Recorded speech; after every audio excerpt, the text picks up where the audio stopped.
السلام علیکم ورحمۃ اللہ وبرکاتہ۔ وعلیکم السلام ورحمۃ اللہ وبرکاتہ۔ نحمده ونصلی علی رسولہ الکریم، اما بعد فاعوذ باللہ من الشیطان الرجیم، بسم اللہ الرحمن الرحیم، رب اشرح لی صدری ویسر لی امری واحلل عقدۃ من لسانی یفقہوا قولی۔ صفحہ نمبر 508، عشق کی دو صورتیں۔ عشق کی دو صورتیں، ایک تو آپ نے پیچھے پڑھی جس کا ذکر سورۃ یوسف میں ہے، اور دوسری یہاں ذکر ہے۔ عشاق عاشق کی جمع، اور حسن پرستوں کا دوسرا گروہ جس کا تذکرہ اللہ تعالیٰ نے قرآن مجید میں کیا ہے، لوطیوں کا گروہ۔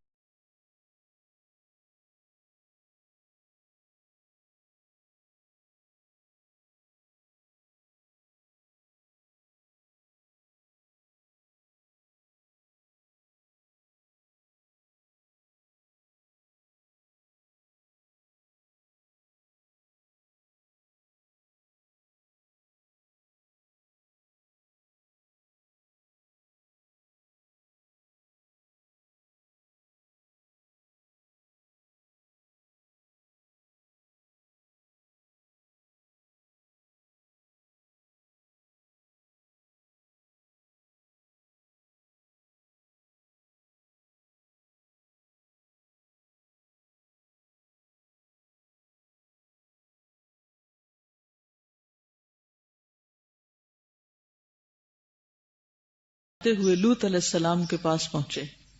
لوط علیہ السلام نے ان سے کہا، یہ میرے مہمان ہیں، یعنی جو فرشتے ان کے پاس آئے تھے، تو مجھے تم فضیحت نہ کرو، رسوا نہ کرو، اور اللہ سے ڈرو اور مجھے رسوا نہ کرو، بے عزت نہ کرو۔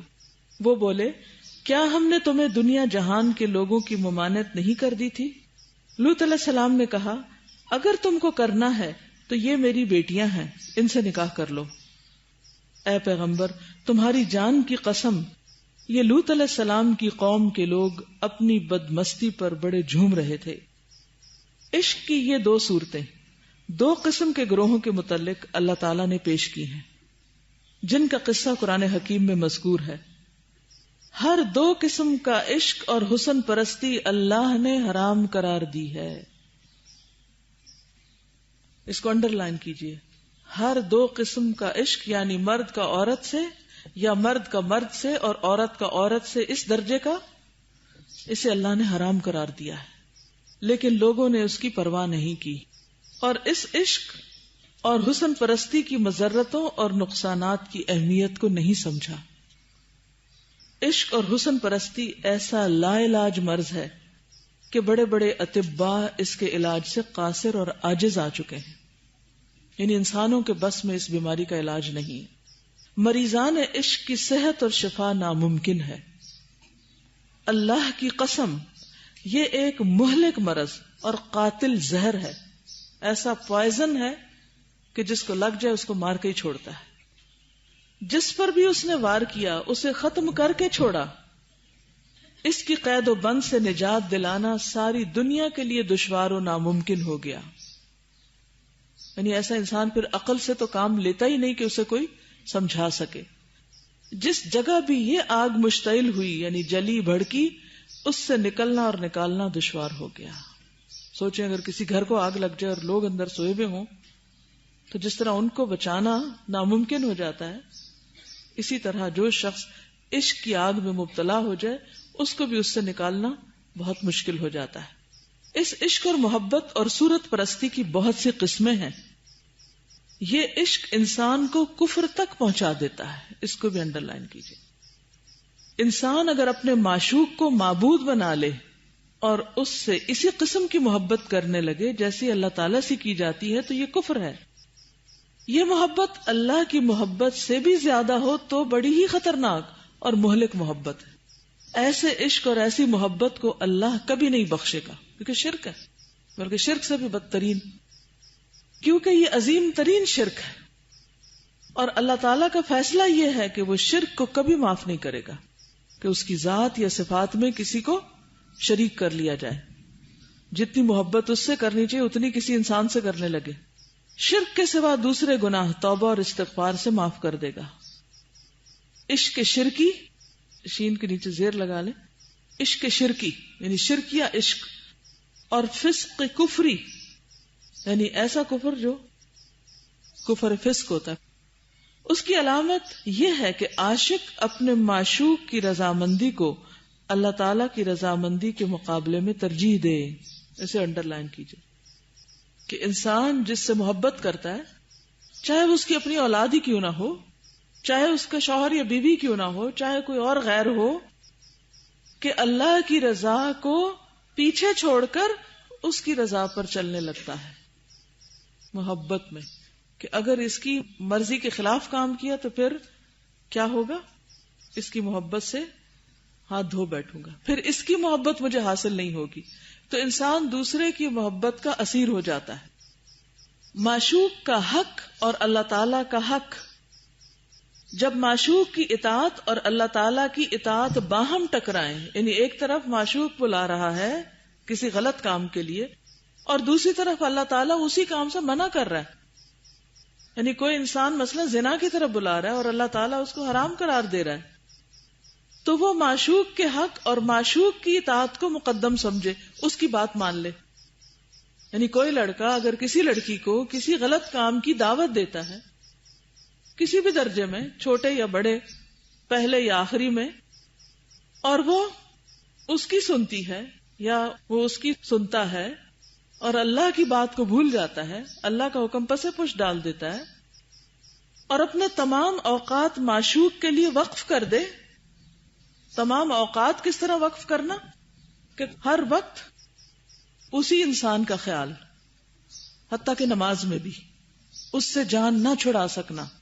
اور اگر اللہ تعالیٰ کے لیے کچھ وقت نکالے بھی تو وہی جو معشوق کے اوقات سے فاضل ہو.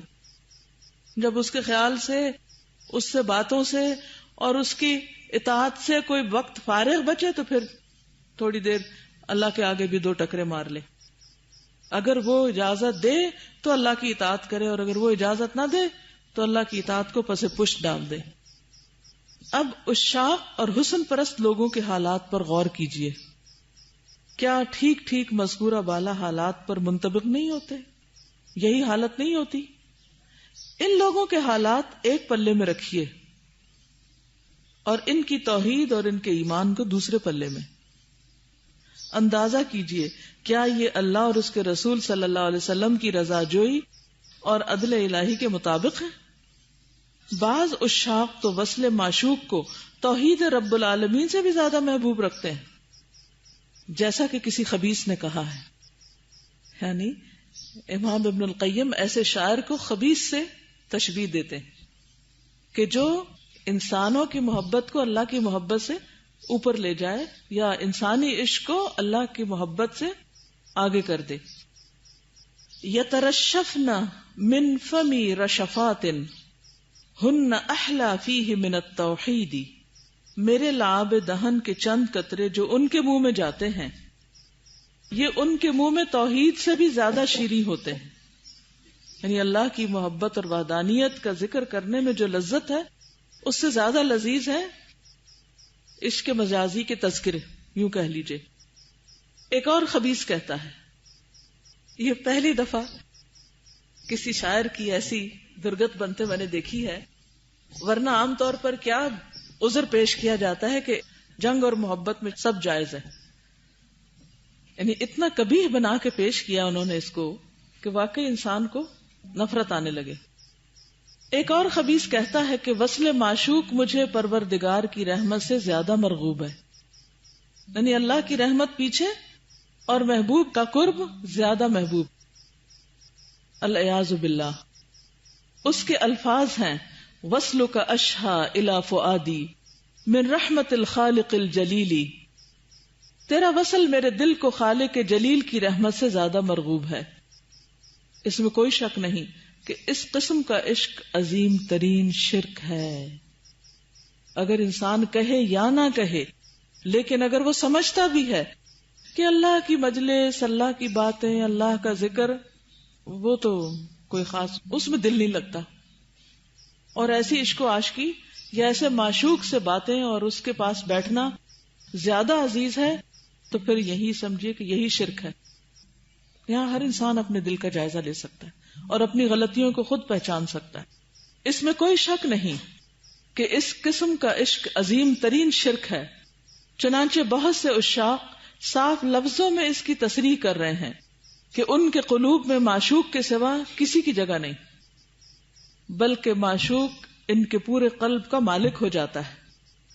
یہ لوگ اپنے معشوق کے خالص غلام اور بندے بن جاتے ہیں، اپنے پروردگار خالق جل جلالہ کی عبودیت اور غلامی چھوڑ کر اپنے جیسی مخلوق کی عبودیت اور غلامی پہ راضی ہو جاتے ہیں۔ کیسے اس کی غلامی؟ کہ جو وہ کہے انسان وہی کرے، کیونکہ عبودیت اسی کمال محبت اور خضوع اور انکساری کا نام تو ہے۔ عبادت کی ڈیفینیشن کیا ہے؟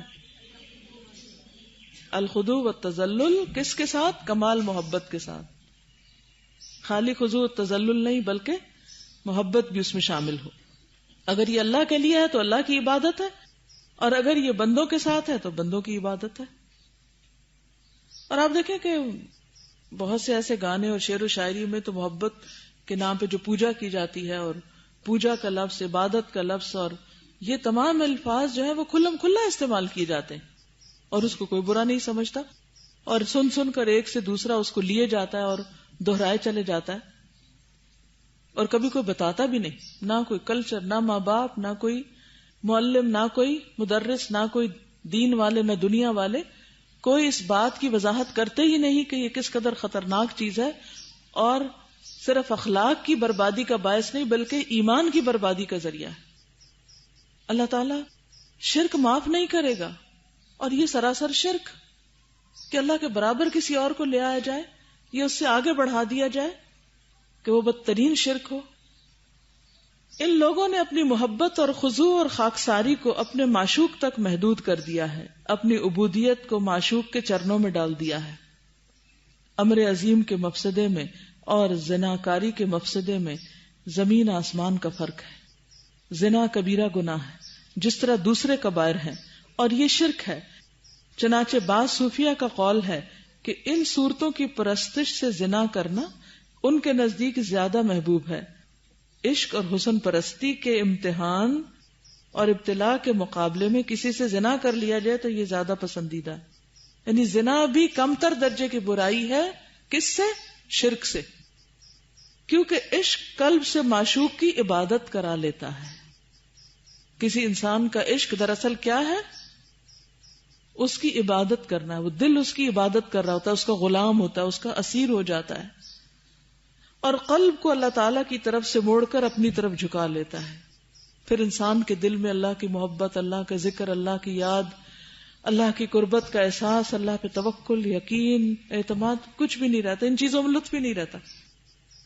دین کی مجلسوں سے گھبراہٹ ہونے لگتی ہے، دین والوں سے بیزاری ہونے لگتی ہے، اللہ کے ذکر سے دوری ہونے لگتی ہے، دل کے اندر نفاق پیدا ہونے لگتا ہے، شعر و شاعری اور گانے بجانے اور ان چیزوں سے انسان کی دلچسپی بڑھنے لگتی ہے، اور وہ انہی چیزوں کو پروموٹ کر رہا ہوتا ہے۔ یہ سب کس درجے کی خرابی ہے، اس کی شدت سے کوئی بھی آگاہ نہیں ہوتا، لہذا اس کو ایک معمولی چیز سمجھ کر باتوں میں اڑا دیا جاتا ہے۔ اب آپ کچھ کہنا چاہیں تو حاضر ہوں۔ جی، بہت زیادہ اس چیز کی جو ہے نا قباحت وہ کھل کے سامنے آئی ہے۔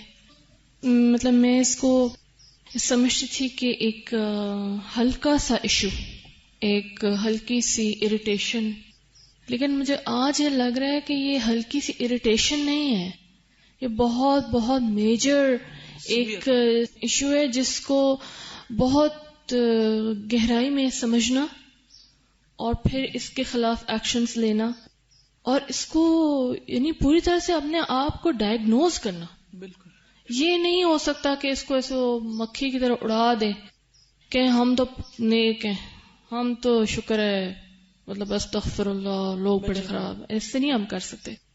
ہم میں سے ہر ایک کو مجھے لگ رہا ہے کہ جس میں اوقات کی انہوں نے بات کی نا، کہ وہ بیلنس میں رکھ لے، ایک طرف وہ جو اس کی involvement in the other thing, اور دوسری طرف اللہ پر ایمان، اور پھر وہ جو کہتا نا کہ افرأیت من اتخذ الہہ ہواہ، کیا تم نے دیکھا جس نے اپنی خواہش نفس کو اپنا الہ بنا رکھا ہے؟ تو وہ الہ بھی تو اللہ کے مقابل آ جاتا ہے. تو یہ عشق و عاشقی اصل میں کیا ہے؟ خواہش نفس کی پیروی، کہ دل جو چاہے بس انسان وہی کرتا چلا جائے. یہاں ایک اور چیز جو سامنے آ رہی ہے کہ ہم اکثر اس بات کو اس طرح لیتے ہیں کہ ہماری محبت پاک ہے. اگر وہ پاک ہے تو وہ شرک ہے، اور اگر وہ کسی جنسی لحاظ سے ہے تو وہ زنا ہے. تو کسی لحاظ سے بھی کسی انسان کی دوسرے انسان سے محبت جب شدید ہو جاتی ہے تو اگر وہ جنسی لحاظ سے ہے تو وہ تو ایک زنا ہے، اور اگر وہ ماں کی بھی اور بچوں کی، دوستوں کی، یا کوئی بھی کسی لحاظ سے بھی شدید ہو جائے تو وہ شرک میں آ جاتی ہے. اور اس میں پھر وقت کو بھی دیکھنا ہوگا اور یہ بھی دیکھنا ہوگا کہ اللہ تعالیٰ کی اطاعت میں کن کن لوگ اس ٹائم رکاوٹ آ رہے ہیں. وہ ہمارے لیے، ہم خود بھی گناہ گار ہو رہے ہیں اور ان کو بھی اس میں شامل کر رہے ہیں. بالکل. اس میں ابراہیم علیہ السلام کی شخصیت سامنے آتی ہے کہ ان کو اللہ سبحانہ وتعالیٰ نے حنیفہ مسلمہ کہا، اور ما کان من المشرکین، ہر دفعہ ان کے حق میں ایک گواہی کہ وہ شرک کرنے والوں میں سے نہیں تھے. اس کی وجہ کیا تھی کہ صرف یہ نہیں تھا کہ انہوں نے بتوں سے انکار کیا تھا، دوسرے جو بت ہیں، چاہے وہ وطنیت کا ہے، چاہے وہ اولاد کی محبت کا ہے، چاہے وہ بیوی کی محبت کا ہے، ان سب کو بھی انہوں نے قربان کیا تھا. اذ قال له ربه اسلم قال اسلمت لرب العالمین. جہاں جس چیز کو اللہ نے چھوڑنے کے لیے کہا اس کو وہی چھوڑ دیا. تو ایک ایک چیز سے ہجرت جو تھی ان کی، اور ایک ایک چیز کو اللہ کے راستے میں قربان.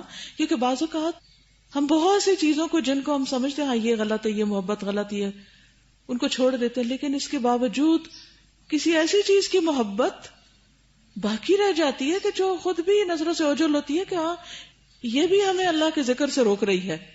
قرآن مجید میں آتا نا کہ لا تلہکم اموالکم ولا اولادکم عن ذکر اللہ ومن یفعل ذلک فاولئک هم الخاسرون. ہو سکتا ہے کہ وہ ٹیلی فون پر میسجنگ ہی ہو کہ نماز کہیں دیر ہو رہی ہے اور پرواہی نہیں، اور یا کوئی اور کام ہو، کوئی ہنر ہو، کوئی سکل ہو، کچھ بھی کرنے کا شوق ہو، کوئی ہابی ہو، کہ جو ہر وہ چیز جو ہمیں اللہ کی یاد سے غافل کر رہی ہے، اللہ کی محبت میں رکاوٹ ڈال رہی ہے، اللہ کی عبادت میں خلل ڈال رہی ہے، وہ سب چیزیں اسی میں آ جائیں گی. بعض اوقات ساری چیزیں 99 چیزوں سے آپ چھٹکارا پا لیتے ہیں، ایک کانٹا پھنسا رہ جاتا ہے اور اس کو آپ انجوائے کر رہے ہوتے ہیں. تو جب تک وہ بھی نکل کے دل پاک نہیں ہو جاتا تو وہ پاک محبت بس اللہ ہی کے لیے رہ جاتی ہے پھر. کیونکہ عموماً یہ جو بہت اہم پوائنٹ انہوں نے اٹھایا کہ لوگ کہتے ہیں نا کہ ہماری محبت تو بڑی پاکیزہ ہے، اولاد کی محبت بڑی پاکیزہ ہے، شوہر کی محبت بڑی پاکیزہ ہے، دوستوں کی محبت کو بڑا پاکیزہ کہتے ہیں، اور پھر یہ پاکیزہ کا دائرہ تھوڑا اور بڑا ہوتا ہے تو غیر لڑکوں یا لڑکیوں کی جو محبت ہے اس کو بھی پاکیزہ محبت کا نام دے دیتے ہیں. تو انہوں نے کہا کہ یہ بالکل صحیح بات ہے کہ وہ پاکیزہ کوئی چیز نہیں ہے، یا وہ جنسی محبت ہے یا پھر وہ شرک کی طرف لے جانے والی ہے. کس کو آپ پاکیزہ کہہ رہے ہیں؟ السلام علیکم. میرا ایک کوشچن ہے اصل میں جی کہ یہ شرک ہے، ایسی محبت کہ جس میں آپ اللہ کو بھول کے کسی اور کے پیچھے جائیں، یہ شرک ہے، اور شرک ایسا گناہ ہے جو معاف نہیں کیا جاتا. لیکن اگر آپ یہ ریئلائز کر لیتے ہیں کہ آپ کتنے غلط ہیں اور آپ اس کے بعد اپنی فل 100% اصلاح کر لیتے ہیں تو پھر کیا معاف ہو پھر جائے؟ معاف ہو جاتا ہے. سورۃ الفرقان میں اس کا جواب آپ کو ملے گا، کیونکہ توبہ سے ہر طرح کے گناہ پھر معاف ہو جاتے ہیں. وہاں جو معافی نہ ہونے کی بات ہے وہ مرنے کے بعد ہے.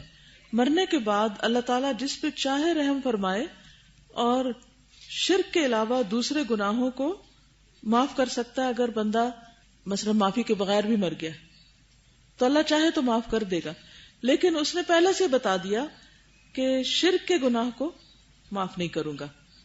یہ ہے سورۃ الفرقان، آخری رکوع اس کا.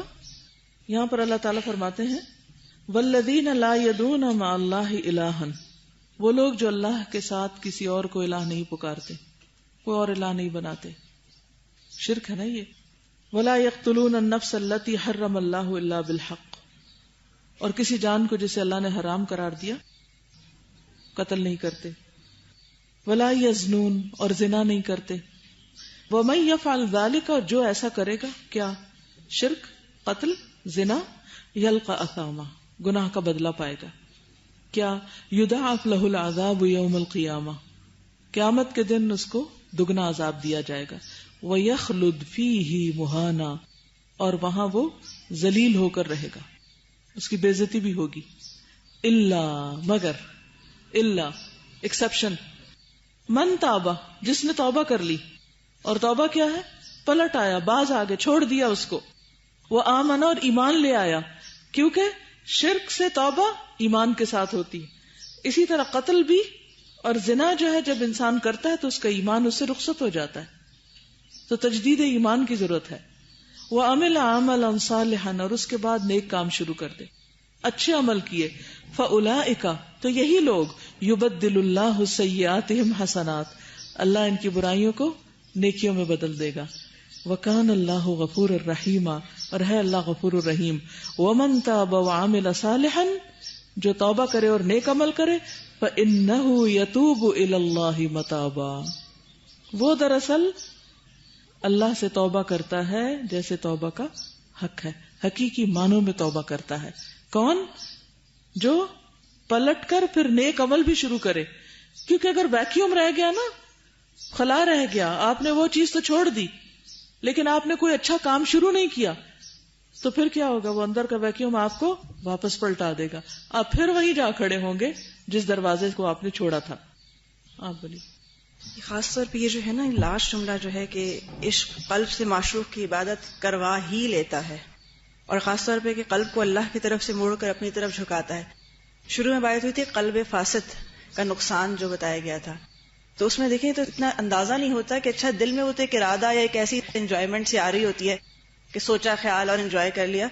یہ شرک تک بات جا سکتی ہے، یہ اس حد تک اس کو اوائڈ. پھر یہ بات کہ یہاں پہ کس کا علاج کیا ہو، علاج جو یہاں پہ پیچھے بتایا گیا کہ کمال. تھوڑی سی بات کاٹوں گی یہاں آپ کی تاکہ وہ بات جو آپ کہہ رہی ہیں مزید واضح ہو جائے.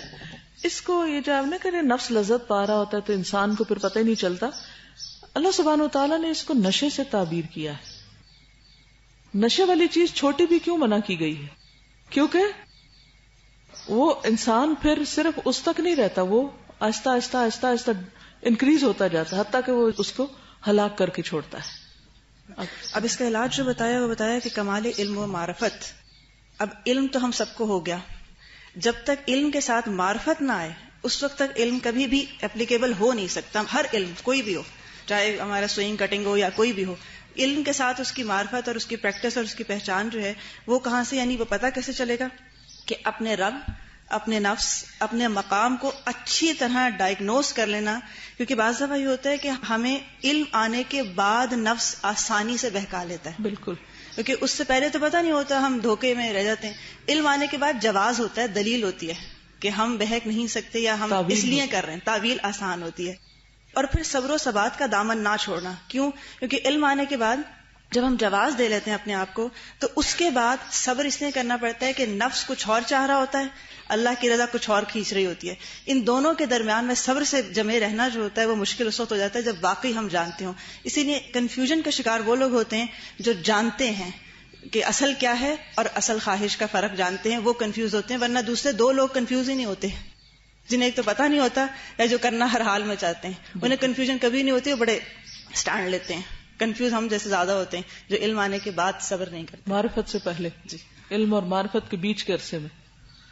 جی، کل رات کو ہی میں جب پچھلا لیسن میں ریوائز کری تھی نا کہ دین مقبول ہی تب ہے جب آپ کو محبت ہو، رضیت باللہ ربا. تو میں نے کہا جب اس کو میں نے اتنی اچھی طرح سمجھ لیا ہے اور میرے اندر ہی کوئی چیز ہے نا، دماغ ہے، دل ہے، جسے سمجھ لیا، پھر اس کو وہ فیل کیوں نہیں ہو رہی؟ وہ کہاں سے آئے گی وہ فیلنگ؟ اور پھر میں نے ایک اور لیکچر سنا تو اس میں وہ کہہ رہے تھے کہ قرآن کی آیات کو بار بار ریپیٹ کرنے کے بارے میں، کہ قرآن کی آیات ہی شفا دیتی ہیں. تو پھر میں نے اس کو لنک کیا کہ پھر چونکہ یہ مرض ہے اور اس سے شفا چاہیے تو قرآن کی آیات ہی شفا دیں گی. تو پھر مجھے اس سے لگ رہا تھا کہ محبت کا ایک بہت امپورٹنٹ فیکٹر از لذت.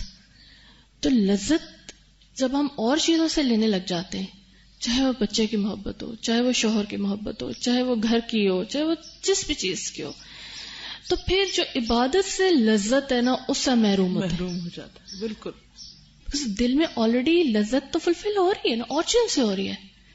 دوسری چیز ایک میں یہ پوچھنا چاہوں گی کہ یہ جو ہم بہت پراؤڈلی کہتے ہیں مجازی خدا، یہ لفظ تو مجھے بہت چبھتا ہے شروع سے.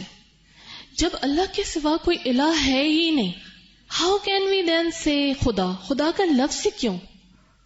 توحید کے خلاف لگتا ہے مجھے کسی کو خدا کہنا. تو اس لیے ہمیں کسی بھی رنگ میں کہیں، دوسرا یہ ہے چھوٹا کہیں، حقیقی کہیں، مجازی کہیں، کچھ بھی، کیونکہ وہی معرفت کی بات ہے نا کہ اس مائکروسکوپک لیول پہ وہ دیکھا ہی نہیں کہ پیچھے کیا ہے، کہ جڑیں کہاں تک جا رہی. کیونکہ دین کو نہ صرف ایک ریچول ڈوز اینڈ ڈونٹ مجموعہ بنا کے اس کے اندر جو محبت کا خوبصورت پہلو ہے اس کو تو بالکل ہی نکال دیا. اور یہ جو محبت ہے نا، اس کی ہر انسان کو ضرورت ہے. یعنی جیسے کھانا پینا ضرورت ہے نا، محبت بھی ایسی ضرورت ہے انسان کی. اب جب اس کو حقیقی محبت نہیں پتا چلتی کہ کہاں ہے وہ جگہ جہاں اس کو حقیقی محبت کرنا ہے، تو وہ دوسری چیزوں میں اٹک کے رہ جاتا ہے. اور جب دین پڑھانے سکھانے والے اس محبت کا ذکر ہی نہیں کرتے اور وہ دین کو بس صرف ایک ریچولز کی حد تک لیتے ہیں، تو پھر جن کے اندر یہ طلب زیادہ ہوتی ہے پھر وہ ادھر ادھر بھٹک جاتے ہیں، وہ اور راستے تلاش کر لیتے ہیں. کیونکہ اس کی پیاس یا اس کی بھوک جو ہے وہ انسان کے اندر رکھ دی گئی ہے. انسان اس کے بغیر رہ ہی نہیں سکتا. اگر اللہ سے نہیں تو کسی نہ کسی سے تو ضرور ہوگی، اور وہاں تو پھنسا رہے گا وہ. تو اب یہ کہ اگر کہیں دلدل میں چلا ہی گیا، پھنسی گیا، تو اب سارا زور لگا کر وہ اللہ کی مدد سے ہو سکتا ہے کہ وہاں سے نکل کر حقیقی محبوب جو ہے اس تک پہنچے، اور پھر اس محبت کو محسوس بھی کرے، اللہ کی محبت سے لذت پائے. اور وہ لذت پھر میری آنکھوں کی ٹھنڈک نماز میں ہے. لیکن ہماری آنکھوں کی کیا واقعی ہے؟ اگر نہیں تو اس کا مطلب یہ ہے کہ دل کہیں اور اٹکا ہوا ہے، کہیں اور سے لذت پا رہا ہے. جس دن نماز میں لذت آنے لگی، اس میں مزہ آنے لگا، جسے بعض صحابہ اور دیگر لوگوں کے بارے میں پتہ چلتا ہے کہ وہ جب کھڑے ہوتے تھے نماز کے لیے تو ان کو نہ کوئی آواز سنائی دیتی تھی اور نہ ہی کوئی تیر بھی آ کے لگ جاتا تھا تو ان کو درد تک کا احساس نہیں ہوتا تھا، کیونکہ دل کسی اور چیز کی لذت میں ہوتا تھا. کہ ہم تو اس بارے میں سوچتے نہیں، تو پانے کی تڑپ اور طلب کہاں سے ہوگی، حاصل کیسے ہوگی؟ فرمائی. السلام علیکم. میں یہ کہنا چاہ رہی تھی کہ جس طرح پہلے مجھ سے بات ہوئی کہ پوئٹری میں اس قدر زیادہ ایگزیجریشن ہوتی ہے اور ہم لوگ اس پہ واہ واہ کر اٹھتے ہیں. اکثر اگر کسی تصور سے ویسے بھی نہ دیکھیں تو بڑا کہتے ہیں واہ جی بہت امپریسو فکرے بولے ہوئے لکھے ہوئے. اور اسی طرح گانوں میں بھی بہت زیادہ یہ چیز ہے کہ ہمیں احساس ہی نہیں ہوتا، اور کتنے ہی ہمارے اپنے بہن بھائی اور بہت سے رشتے دار جو سنتے ہیں، جن کو گنگناتے رہتے ہیں، تو ہم اور سب کے بیچ میں بیٹھ کے گاتے ہیں اور ہم لوگ اپریشیٹ کر رہے ہوتے ہیں اس چیز کو. تو ایک چیز جو اس کو چھوڑنے کے لیے میں سمجھتی ہوں کی جا سکتی ہے کہ جتنا ان گانوں کو زیادہ سنا جاتا ہے، اس کو ریپیٹ کیا جائے، اس کی وجہ اگر قرآن کو زیادہ سنا جائے تو وہ لاشعوری طور پر بھی ہم انہی آیات کو اور انہی مفاہیم کو سمجھتے رہتے ہیں، دہراتے رہتے ہیں. شکریہ. السلام علیکم. یہاں پہ صرف یہ لورز میں خرابی نہیں ہے، یہ جو شرک والی خرابی ہے. میں نے بہت سے ایسے میرڈ کپلز دیکھے ہیں جو شادی سے پہلے 5 وقت کی نماز بھی پڑھتے ہیں، روزے بھی رکھتے ہیں، پردہ بھی کرتے ہیں، لیکن جب شادی ہو جاتی ہے تو شوہر کے کہنے پہ وہ پردہ بھی چھوڑ دیتے ہیں، نمازیں بھی چھوڑ دیتے ہیں. تو جب ان سے پوچھا جائے تو وہ اس چیز کو دلیل بناتے ہیں کہ اگر دوسرا سجدہ جائز ہوتا تو وہ شوہر کو ہوتا. اچھا، آپ ان کو جو بھی آگے سے دلیل دے دو کہ جہاں پہ رسول ہوتا نا، بالکل ہے ہی نہیں. اگر رسول اور اللہ کی اطاعت سے شوہر کی اطاعت ٹکرائے تو اس کی اطاعت لازمی نہیں، لیکن وہ تو ماننے کو ہی تیار نہیں ہوتے، کیونکہ وہ وہی بات ہوگی کہ قرآن کے وہ اس حصے کو لیتے ہیں جو ان کو پسند ہوتا ہے یا جو ان کو ایزی لگ رہا ہوتا ہے. اور دوسری بات، جہاں تک پوئٹری کی بات ہے، ہمارے سلیبس میں اتنی زیادہ ہو گئی ہے اور سب سے زیادہ مارکس اس پوئٹری کے ہوتے ہیں. اور میں تو میٹرک تک تو مجھے سمجھ نہیں آتا تھا کہ اس شعر کی تشریح کرتے کس طرح ہے. تو پھر بعد میں مجھے فرسٹ سیکنڈ ایئر میں آ کے تھوڑا سا ہیلپ آؤٹ ٹیچر سے ملا کہ اس طرح آگے اس کو ایگزیجریٹ کرتے جاتے ہیں. اور پوئٹری میں سب سے بڑی چیز ایگزیجریشن ہوتی ہے کہ جتنا آپ جھوٹ بول سکتے ہیں نا، بس آپ بولتے چلے جائیں. کہتے ہیں اعذب الشعر اکذبہ، سب سے میٹھا سویٹ شعر وہ ہے جو سب سے زیادہ جھوٹا ہے. یہاں ایک سوال یہ پیدا ہوتا ہے کہ محبت آئی کیوں اگر اتنی خطرناک چیز ہے؟ محبت اس لیے آئی تھی کہ ماں بچے کے ساتھ رات کو جاگ سکے، شوہر اپنے مہینے بھر کی کمائی بیوی کو دے سکے، اور بیوی اس کی محکوم بن کے رہ سکے. یہ ایک طرح سے ایلفی ٹائپ چیز تھی کہ لوگ معاشرہ بنا سکیں، رہ سکیں، ذمہ داریاں اور فرائض ادا کر سکیں. لیکن اس کے ساتھ ساتھ اللہ تعالیٰ کو پتا تھا کہ یہ انسانوں کے لیے خطرناک ہے، الفی زیادہ لگ گئی تو یہ آپس میں سٹک ہو جائیں گے اور ساکت ہو جائیں گے، ان کی صلاحیتیں رک جائیں گی. لہٰذا اس کے لیے اللہ تعالیٰ نے بچاؤ کی ایک تدبیر بتائی کہ مجھ سے شدت اختیار کرو، کیونکہ میں تو اور دوں گا، میں تمہیں چالو رکھوں گا. اگر کسی اور سے کی تو وہ تمہیں روک کے جیم کر دے گا، پھر کسی قابل نہیں رہو گے، کسی کام کے نہیں رہو گے. تو دعا بہترین چیز ہے. اور اللہ کی محبت کو محسوس کرنے کی جہاں تک بات ہے، اگر آپ کی آنکھ کو یہ شوق ہے کہ آپ اپنے رب کو دیکھیں تو آپ اس کو کیسے ناپاک طرف اٹھاتے ہیں. میں نے اپنی آنکھ کو اس لیے پاک رکھنا ہے کہ میں نے اس آنکھ سے اللہ تعالیٰ کو دیکھنا ہے. میں نے اپنے کان کو اس لیے پاک رکھنا ہے کہ میں نے اسے اللہ تعالیٰ کی آواز سننی ہے. اور میں نے اپنے ہاتھ کو اس لیے یا اپنے جسم کو کسی نامحرم کو ٹچ نہیں ہونے دینا کہ میں نے اس کو اللہ تعالیٰ کے لیے خالص کرنا ہے. اس پہ اللہ تعالیٰ کا نور پڑے گا.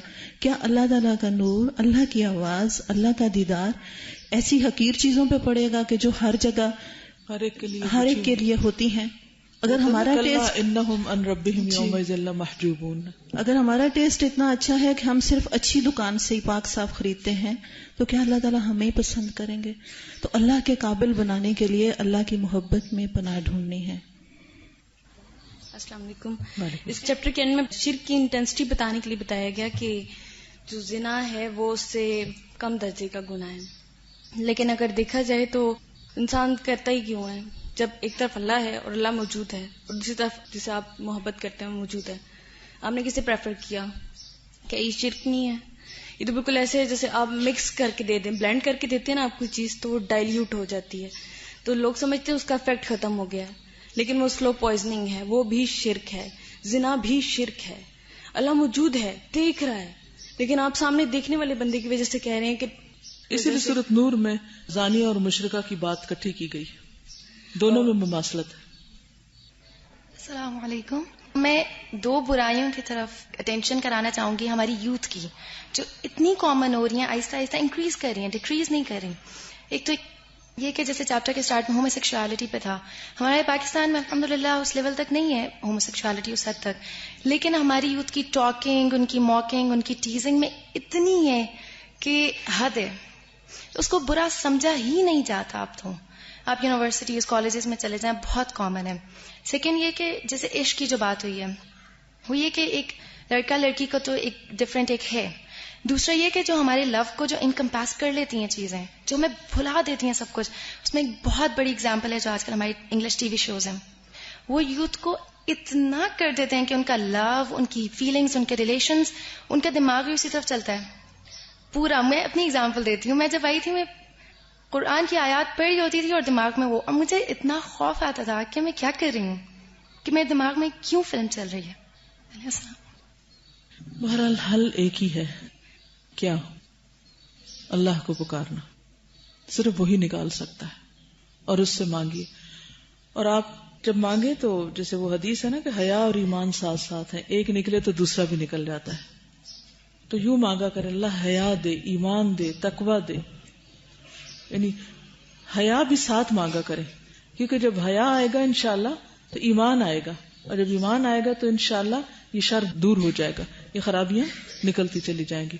اللہ تعالی ہم سب کو عمل کی توفیق عطا فرمائے اور ہمارے دلوں کی اصلاح کر دے. سبحانک اللہم و بحمدک، نشہد ان لا الہ الا انت، نستغفرک و نتوب الیک. السلام علیکم و رحمۃ اللہ وبرکاتہ.